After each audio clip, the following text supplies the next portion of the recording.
Palo Alto studio connecting Silicon Valley and Wall Street. I'm John Furrier, the host of theCUBE, here with Dave Vellante, my co-host. Welcome to the Raise Summit coverage, brought to you by Solidigm, with support from Tensordyne, D-Matrix and Argentum.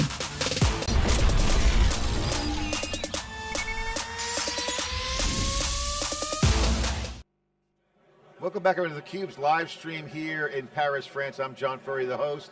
We're at the Raise Summit where all the international players are here in the AI business. You got builders, operators, and investors all convening here in Paris to figure out the future of AI, the future of our society and economy, as AI powers a lot of generation of revenue, but a lot of work still being done. It's early innings. Our next guest, Stuart Williams, Chief Operating Officer of ICE, the Intercontinental Exchange. Stuart, great to see you on theCUBE. Thanks for coming on. John, appreciate the invite. It's good to be here. You were on the main stage yesterday on a chat. The world is about data, and I want you to explain the relationship with ICE and NYSE first, because you guys actually own the New York Stock Exchange and other exchanges, and you have a plethora of other businesses.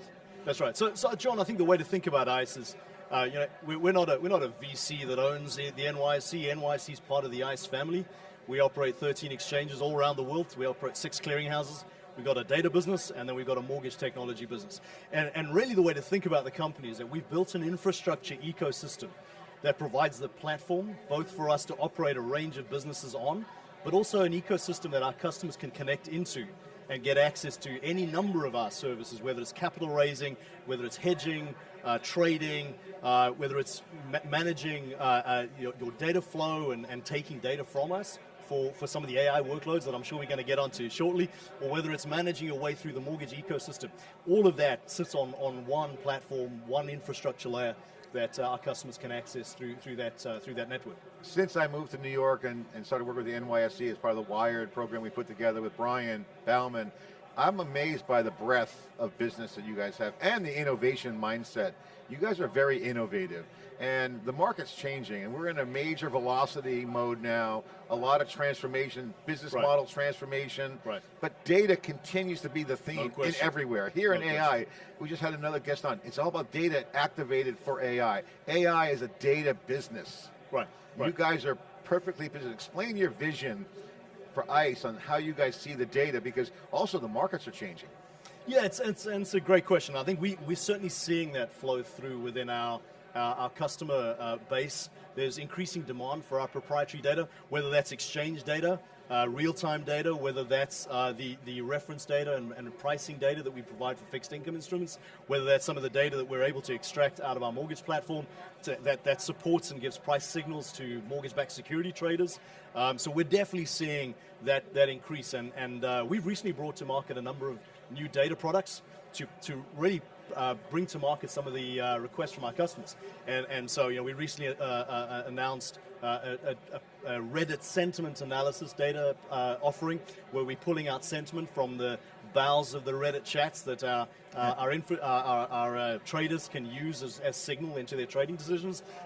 We cut a deal with Polymarket as well to distribute their data, which again is a new market and data demand amongst our customers. So yeah, we're seeing. You're not afraid to put your toe in the water and jump in. No question. And that's really been the case since the start of ICE.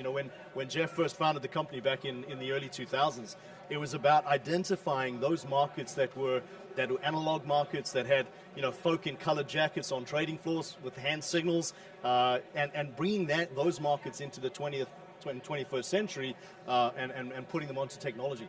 And really it's been about identifying those. You talked about a pivot point or a moment in time where business models change rapidly. And so our goal has been over the last 20 years to identify those points in time and work out how we can bring out our technology, our data, our expertise to those markets to help facilitate that transition.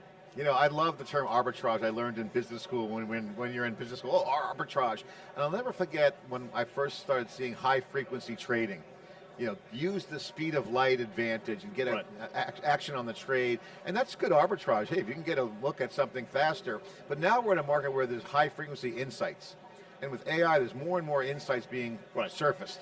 So you have real time and high frequency insights. How do you guys look at that as an opportunity across your portfolio? Yeah, look, I think just for the broader understanding of your listeners, the importance of the competition for the bid offer in any market is that if you've got strong competition for the bid offer, that bid offer is going to narrow. And that is the biggest cost of any trading. Forget the fees that are charged. It's all about the bid offer.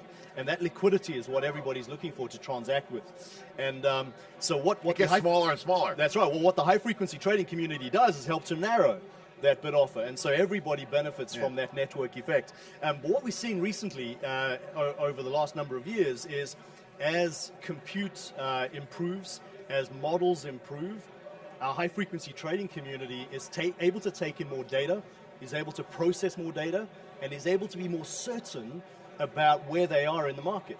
And what that means is that bid offer narrows yet again. So really the introduction of additional data sources, the ability to process those additional data sources, is really having a knock-on effect at narrowing the bid offer in the market, improving execution quality, and anybody that's in the market gets to benefit from it. So you're saying more data will increase the advantage on that piece.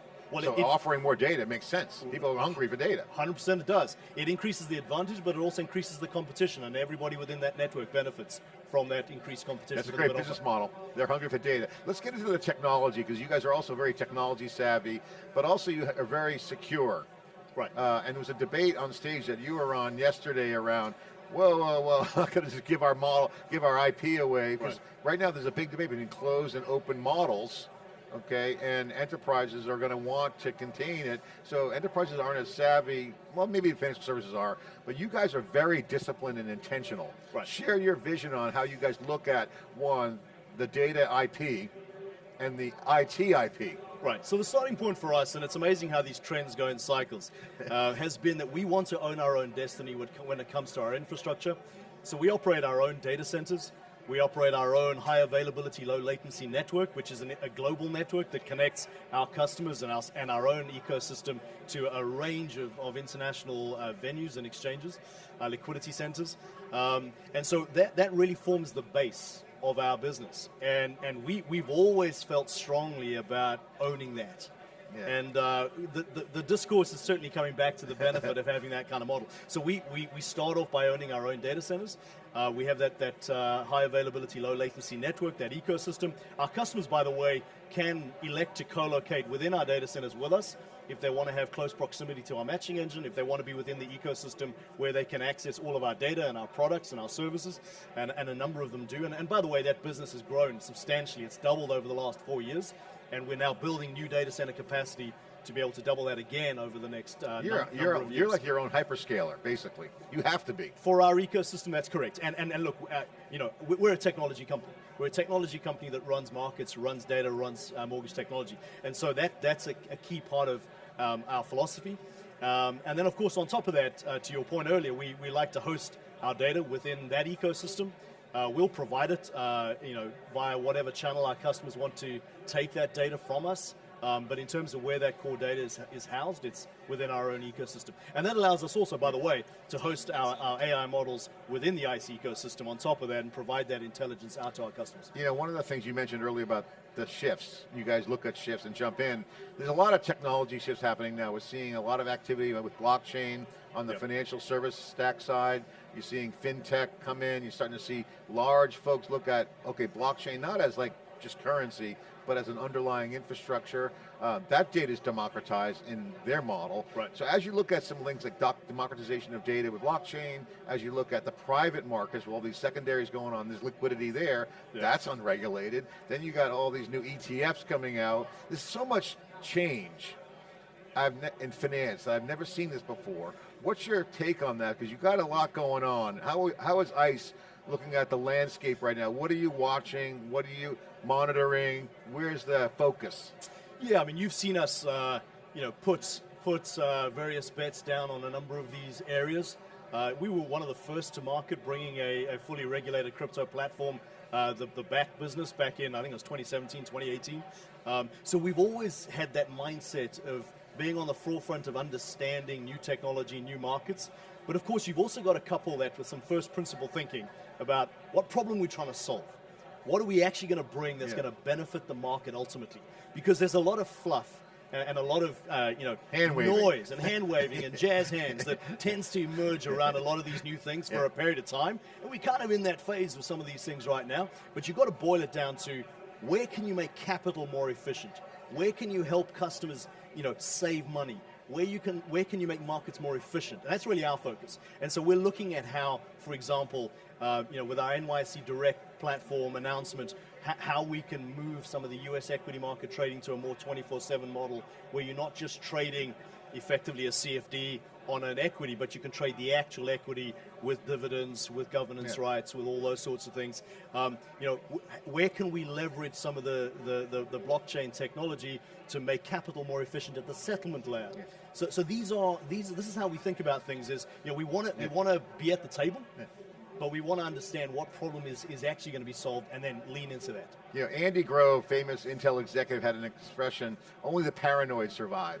So I have to ask you guys, when you look at the market with all the AI tooling, you could, I won't say vibe code your way to success, but there could be an enablement from the Goldman Sachs of the world. There's a lot of other people in the business, not Goldman Sachs, but are you guys worried about competition?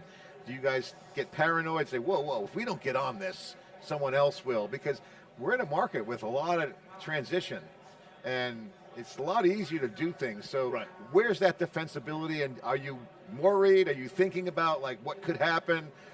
So we have always had that startup mentality in the sense of, you're worried about anything that's going on, and you're trying to make sure that you're well positioned to compete. So, we've always had that mindset. And it's hard to replicate the mortgage position you have on that business. Well, I agree. I mean, we're building the network, but I think the thing for us to focus on is to ensure that we continue to innovate. We're not resting on our laurels. We're continuing to bring new service to our customers. We're staying at least at pace with them, if not innovating ahead of them. And really that's been our goal as we stitch that ecosystem together. And look, there's a lot of innovation opportunities out there, and AI is you raised it in the context of a threat, but we see AI also in the context of an opportunity.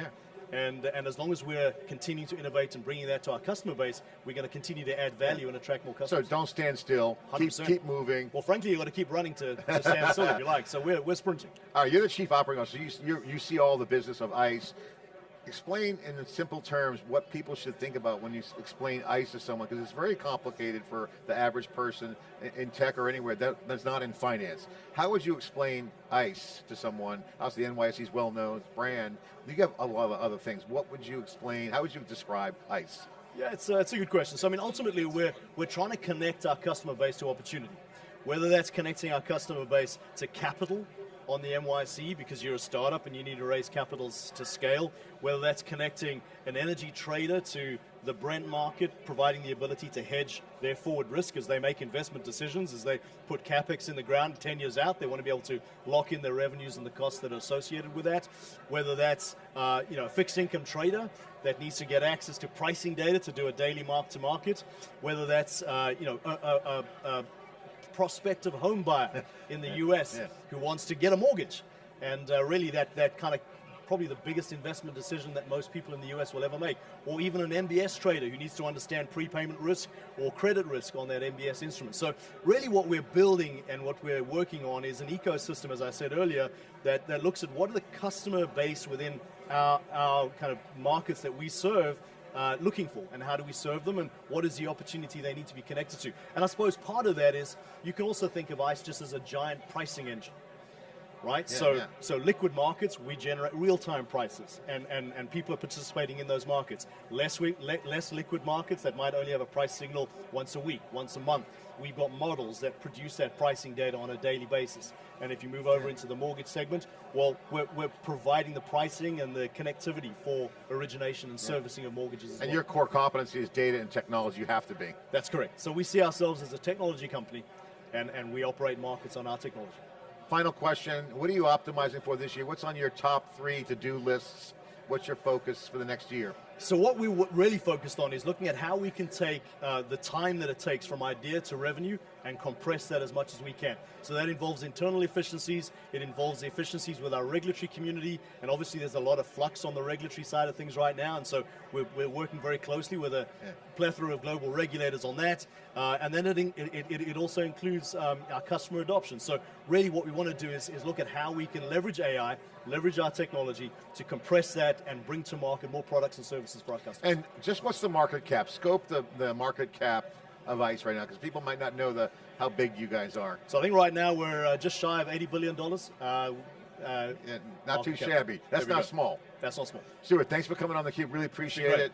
Intercontinental Exchange is the parent company of the NYSE, of course. theCUBE has a studio there and created the NYSE Wired with the NYSE. Again, we're an open platform, and we're looking forward to bringing more and more content to you. I'm John Furrier, host of theCUBE. Thanks for watching.